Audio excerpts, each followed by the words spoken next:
தமிழ் சொந்தங்களே, அன்பார்ந்த பெரியவர்களே, தாய்மார்களே, சகோதர சகோதரிகளே, உங்கள் அனைவருக்கும் எனது முதற்கண் வணக்கத்தை சமர்ப்பிக்கிறேன்.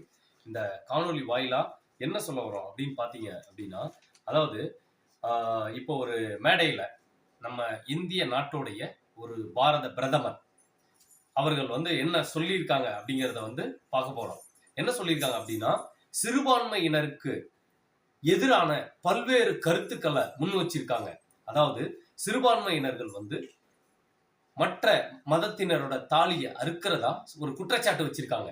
அது எப்படி அப்படின்னா, அதாவது இந்து மக்களுடைய உரிமைகளை இந்த சிறுபான்மையினர் தட்டி பறிச்சிருவாங்க, அவங்க உங்களோட தாலியை அறுத்துருவாங்க அப்படின்னு ஒரு தவறான பிம்பத்தையும் தவறான ஒரு குற்றச்சாட்டையும் வைத்து 8 கோடி தமிழர்களையும் 145 கோடி இந்தியர்களையும் முட்டாளாக்கி வரும் ஒரு இந்திய தேச துரோகியை பற்றி இந்த காணொலியில் விளக்குகிறோம். பொதுமக்களே, பொறுத்தது போதும், பொங்கி எழுங்கள். நாங்கள் கூறும் காரணங்களை தெளிவாக புரிந்து கொள்ளுங்கள். பாருங்க, அதாவது முஸ்லிம் இன மக்கள் நிறைய குழந்தைகள் பெற்றுக்கொள்றாங்க, அவங்க இந்து மத மக்களுடைய உரிமைகளை தட்டி பறிச்சிடறாங்கன்னு ஒரு தவறான குற்றச்சாட்டு கொடுத்திருக்காங்க. இத வன்மையா நாங்க கண்டிக்கிறோம்.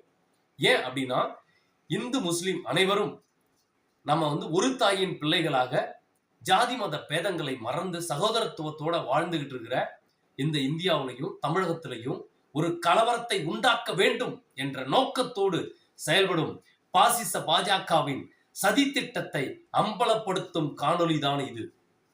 பொதுமக்களே, அவங்க இப்ப யாரு தாலிய அறுத்திருக்காங்க அப்படிங்கிறத தெளிவா இந்த காணொலியில் சொல்றோம். இதை பார்க்கிற ஒவ்வொருத்தரும் சிந்திச்சு பார்க்கணும்.